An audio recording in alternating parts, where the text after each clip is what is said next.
Pesan saya itu tidak ada wanita yang sempurna. Hubungan keluarga sangat berarti. Ayah datang, Mami Mulan datang, Bunda datang, Dul datang, Al datang, semua keluarga datang, sepupu datang, kakaknya Bunda datang, semuanya datang mendukung dan alhamdulillah dukungan mereka membuahkan hasil. Aku nggak lihat, aku doa.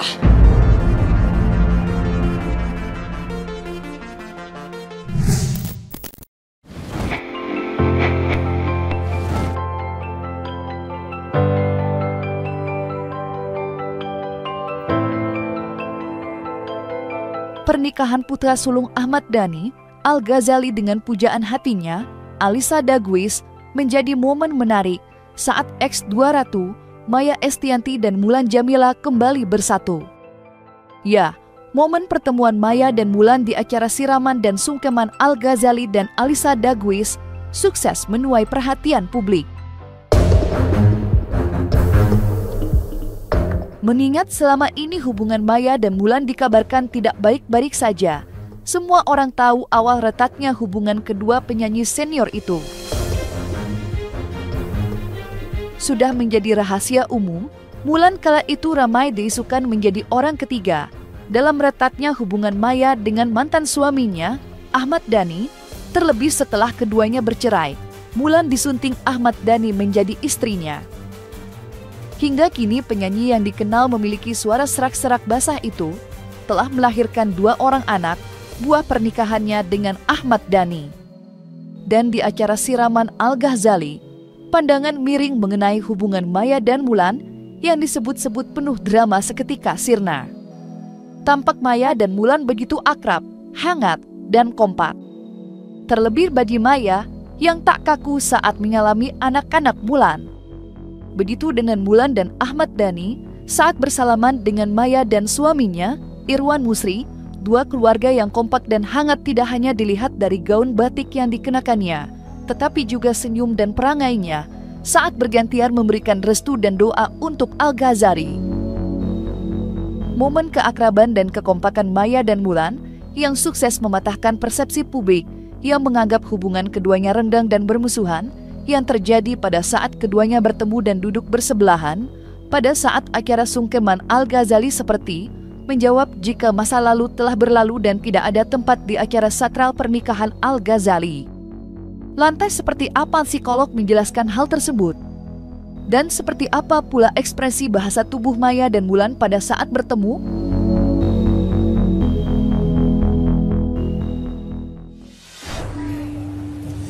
Aku mohon maaf atas segala kesalahan aku yang pernah aku buat.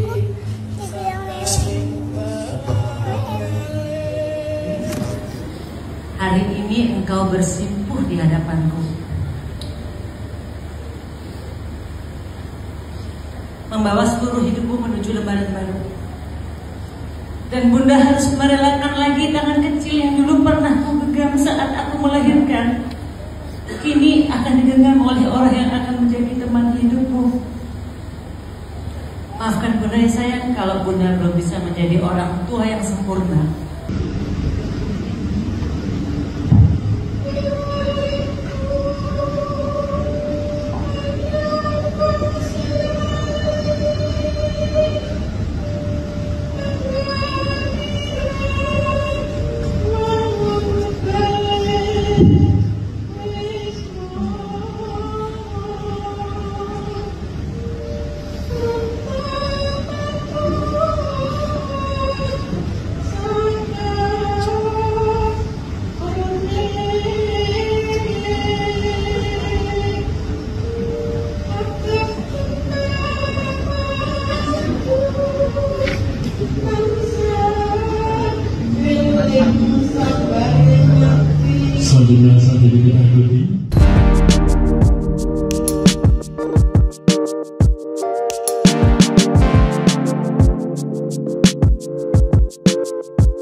Pesan saya itu tidak ada wanita yang sempurna. Jadi pesan kepada Alisa juga sama, tidak ada laki yang sempurna, tidak ada istri yang sempurna, tidak ada suami yang sempurna. Jadi, sebaiknya pernikahan itu dipertahankan ya. Itu saya lah gitu. Seberapa pengaruhnya sih sikap saling menghormati antara orang tua yang sudah berpisah dengan proses pernikahan yang akan dijalani anak? Ternyata itu sangat-sangat berpengaruh loh buat anak. Karena itu menjadi contoh perilaku, menjadi anak jadinya bisa melihat nih kestabilan emosi bagaimana. Karena kalau orang tuanya sudah bisa berdamai gitu, itu berarti emosi mereka sudah bisa lebih baik. Anak merasa bahwa nih mereka juga bisa siap nih menjalani pernikahan ini. Anak bisa menjauhkan anak dari rasa trauma akibat proses perceraian yang pernah anak lalui. Dan dukungan dari orang-orang terdekat itu sudah pasti sangat-sangat berpengaruh untuk anak. Anak yang akan melangsungkan pernikahan, meskipun pernah punya masa lalu yang tidak enak dengan orang tuanya, tapi ketika mereka menikah, orang tua ini bisa saling menghormati, mendukung anak. Anak juga akan merasa lebih siap mentalnya, lebih mendapatkan dukungan, dan yang itu tadi, bisa punya perasaan bahwa ini adalah pernikahan saya, tidak akan selalu sama hasilnya dengan kondisi orang tua saya. Dan biar bagaimanapun, saat ini anak akan merasa bahwa kedua orang tua bisa mengabaikan ego mereka dan tetap mengutamakan kebahagiaan anak di hari penting mereka ini. Jadi namanya saja orang tua, bagaimanapun kondisinya, sebagai orang tua tetap harus bisa menjadi contoh perilaku untuk anaknya nanti dan di masa depan. Di sini memang terlihatnya sepertinya dia netral, sebenarnya nggak netral karena dari cara dia mengungkapkan konteksnya, kemudian walaupun dia membaca, tapi di situ ada penekanan diksinya itu. Dan ketika kita lihat sudut matanya juga dia bergerak ya, bergeraknya menatap dalam ke anaknya gitu kan ya. Terus dan sempat dia berhenti di titik tertentu. Nah, dia ada tekanannya dan kemudian ada suaranya yang kemudian sedikit melembut, bahkan cenderung sangat rendah. Kenapa? Karena dia menahan tangisnya, terus kemudian menahan sedihnya, sehingga dia kayak jadi seperti agak narik ini. Nah, itu menandakan apa? Bahwa ini emosi dia yang cukup terdalam dari ekspresi wajahnya, walaupun dari jauh kelihatannya sepertinya cenderung datar, hanya kalau kita perhatikan dan kalau bisa di close up lebih dalam lagi, ini adalah momen yang cukup berat buat dia karena dia merasakan, ada statementnya lagi, dipertegas lagi bahwa dia belum bisa menjadi orang tua yang baik untuk anaknya sampai sejauh ini. Itu respon yang keluar dari yang bersangkutan ketika menghadapi pressure itu. Pertemuan Maya dan Mulan tentu saja bukan kali pertama. Sebelumnya, keduanya juga bertemu saat memberikan dukungan untuk El Rumi yang kala itu sedang bertanding di atas ring melawan Jeffrey Nicole. Dukungan dan doa Maya dan Mulan merupakan dukungan dua ibu yang sengaja datang untuk melihat El Rumi bertanding. Meski keduanya bertemu tidak secara sengaja, namun tidak ada rasa canggung di antara keduanya. Alih-alih membicarakan masa lalu, hubungan keduanya, baik Maya maupun Mulan justru antusias merayakan kemenangan El Rumi atas Jeffrey Nicole. Dan seperti inilah momen bahagia Maya dan Wulan saat memberi dukungan pada El Rumi yang sukses mengalahkan Jeffrey Nicole di atas ring tinju.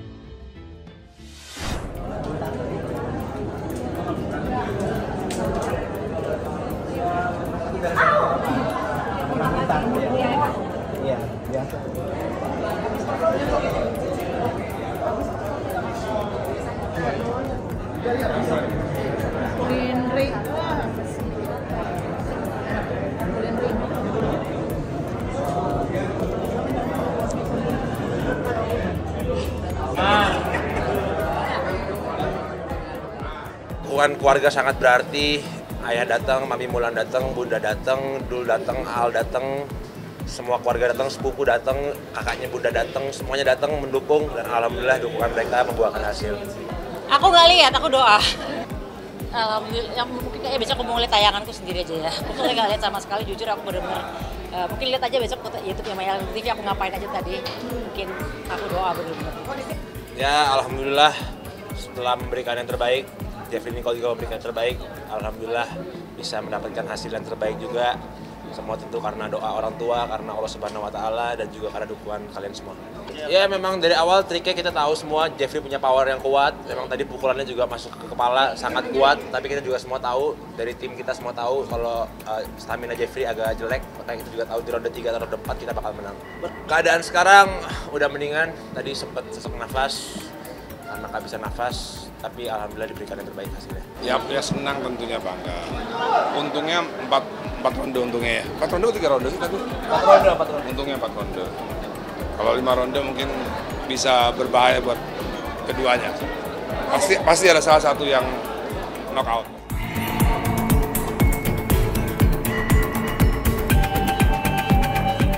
Pertemuan Maya dan Wulan bisa dikatakan sesuatu yang jarang terjadi, bahkan keduanya bertemu dalam momen yang tidak mereka rencanakan.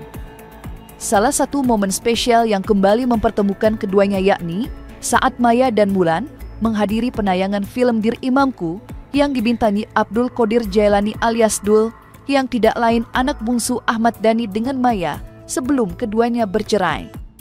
Baik Maya maupun Wulan mengaku bangga dengan pencapaian Dul yang sukses menjadi aktor utama dalam film Dir Imamku.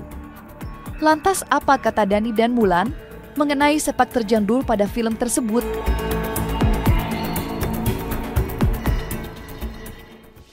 Enggak ya, sebenarnya enggak. Tapi kan dulu Enggak. dari kecil juga dari kecil di antara bertiga Dul itu yang paling punya passion terhadap film. Lupa saya. Dia paling suka bikin video dulu kan, sendiri. Dulu bikin film dulu masih kecil kan ya. Memang dari kecil yang paling punya passion ke film sebenarnya Dul. Tapi buat film ya, bikin film, bukan menjadi pemain film. Gitu. Bakatnya Dul, yang saya tahu bakatnya Dul itu adalah membuat film, bukan jadi bintang film. Nggak kaget juga sih ya. Ya mungkin produser filmnya dianggap Dul sedang in-innya gitu kan bersama pasangannya, jadi ya mungkin dianggap itu bisa menjadi daya tarik tersendiri untuk film ini. Pertemuan Maya dan Wulan yang spesial juga terjadi pada saat momen Lebaran Hari Raya Idul Fitri.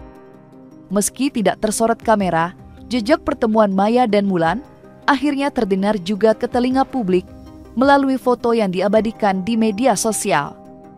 Al-Ghazali membenarkan jika ibu kandung dan ibu sambungnya bertemu untuk menjalin silaturahmi di Hari Raya Idul Fitri.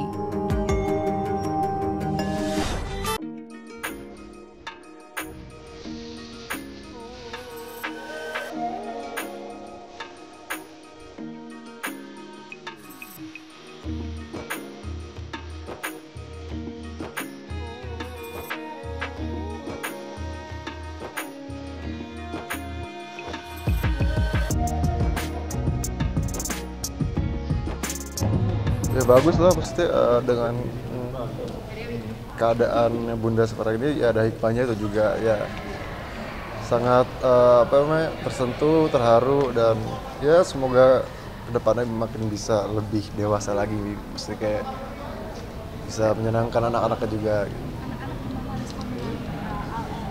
Aku pun juga justru kaget awalnya kayak wah ternyata nyamperin kayak wow.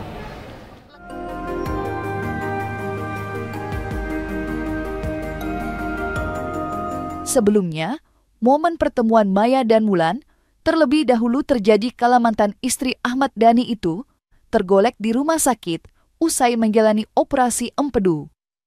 Mulan tidak sendiri, ditemani Ahmad Dhani, keduanya memberanikan diri menjenguk Maya dan memberikan dukungan serta doa agar segera sembuh dan beraktivitas sedia kala. Momen pertemuan tersebut menjadi awal untuk pertemuan-pertemuan selanjutnya, termasuk pada saat Hari Raya Idul Fitri.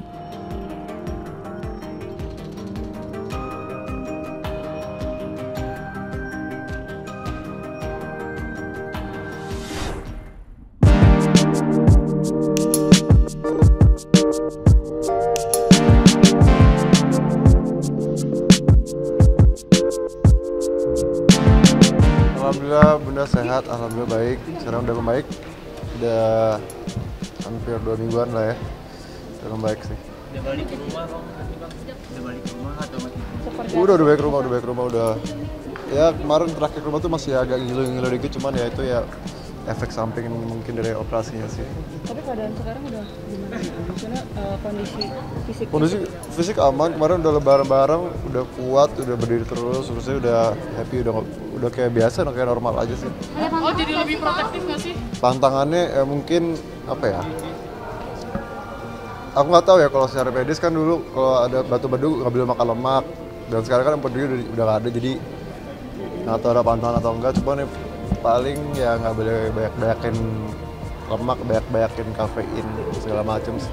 Oh, jadi lebih protektif nggak sama Bunda? Apa? Itu dong, aku bisa kayak udah bener ngopi keras banget ya, maksudnya kayak bisa 2 kali sehari, kayak 3 kali. Ya aku yang pokoknya Bunda sekarang ngopi ya juga harus tahan dulu. Pokoknya aku harus jaga Bunda.